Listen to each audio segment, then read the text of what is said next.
अस्सलाम वालेकुम, welcome back to my channel health care partner. तो मैं हूं डॉक्टर आकिब। कैसे हैं आप सब? उम्मीद करता हूं आप सब खैरियत से होंगे। जैसा कि आपको पता है, मैं आपके लिए हेल्थ से रिलेटेड अच्छी अच्छी वीडियोस लेके आता हूं। तो ऐसे ही आज प्रोडक्ट लेके आऊँ जो कि आप स्क्रीन पर देख रहे हैं। तो आज की वीडियो में हम इस प्रोडक्ट के फ़ायदे, नुकसान और इसको इस्तेमाल करने का सही तरीका जानेंगे, जिससे आपको फ़ायदा और नुकसान है। तो बिना टाइम वेस्ट के चलते हैं वीडियो की तरफ। तो उससे पहले अगर आप मेरे चैनल पर न्यू है तो चैनल को सब्सक्राइब कर दें, वीडियो को लाइक कर दें और साथ लगे बेल आइकॉन पर क्लिक कर दें, ताकि मेरी आने वाली हर अच्छी वीडियो आप तक बआसानी पहुंच सके। शुक्रिया। सबसे पहले हम इंट्रोडक्शन देख लेते हैं। फिल्डिल टैबलेट है ये, ठीक है। हाइनोन लेबॉरेटरीज को बनाते हैं। जो एक्टिव इंग्रेडिएंट है इसमें टडालाफिल है, जो कि 10 mg और 20 mg में हमारे पास मौजूद है, ठीक है। हाइनोन लेबॉरेटरीज को बनाते हैं, जो कि एक अच्छी फार्मास्यूटिकल कंपनी है, जिनकी मेडिसिन की एफिकेसी काफ़ी अच्छी होती है। अगर प्राइस की बात करूँ तो ये जो 20 mg टैबलेट है फिल्डिल, ये आपको 1050 की 10 टैबलेट मिल जाएंगे, ठीक है। और अगर फिल्डिल 10 mg की बात करूँ तो आपको पता निकाल के दिखा सकता हूँ, ठीक है। इसमें सिर्फ 10 टैबलेट होती है, 10 टैबलेट का पैक है। और जो 20 mg वो 1050 की आपको 10 टैबलेट मिलेंगी, और जो 10 mg है वो आपको मिलेगी 750 की, ठीक है। इस तरह का एक पत्ता होगा जिसमें 10 टैबलेट मौजूद होंगे और 750 प्राइस है। किसी भी अच्छी फार्मेसी से आपको ईजिली मिल जाएगी बआसानी।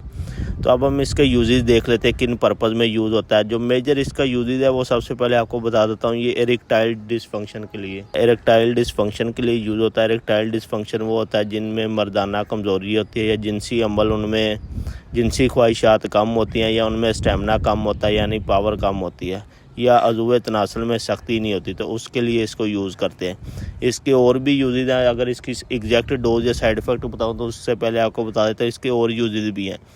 ये पल्मोनरी जो आर्टेरियल हाइपरटेंशन उसके लिए भी यूज़ होती है। प्रोस्टेट का कोई इशू उसके लिए भी यूज़ होती है। मेजर इसका यूज़ है इरेक्टाइल डिसफंक्शन के लिए।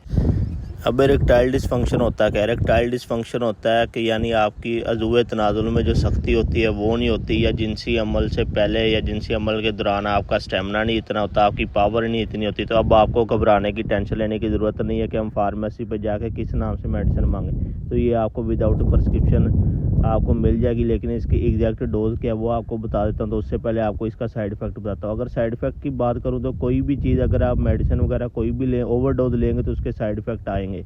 लेकिन अगर आप टडालाफिल से एलर्जिक है तो आपको एलर्जी वगैरह हो सकती है, या अगर ओवरडोज लेंगे तो नौजिया वॉमिटिंग हो सकता है। अदरवाइज़ कोई इसका मेजर साइड इफ़ेक्ट नहीं है। अगर इसकी ओवरडोज लेंगे तो जो अज़ुवे तनाज़ुल की सख्ती है वो 2 से 3 घंटे तक हो सकती है। तो इसीलिए आपने ओवरडोज नहीं लेनी। पल्मोनरी आर्टेरियल हाइपरटेंशन जो होता है, या प्रोस्टेट, बेनाइन प्रोस्टेट वगैरह के लिए होता है हाइपरटेंशन, तो उसके लिए वो अलग डोज है। 20 से 40 mg डेली यूज़ होती है। वो डॉक्टर की प्रिस्क्रिप्शन के मुताबिक, रिकमेंडेशन के मुताबिक आपने यूज़ करनी। लेकिन अगर आपने इसको यूज़ करनी है इरेक्टाइल डिसफंक्शन के लिए तो आपने इसको 10 mg जिनसी अमल से आधा घंटा पहले, यानी 10 mg की एक टैबलेट आपने आधा घंटा पहले इस्तेमाल करनी है। इंशाल्लाह ताला बहुत अच्छा रिजल्ट मिलेगा। मिलते हैं एक नई वीडियो के साथ, तब तक के लिए अल्लाह हाफ़िज़।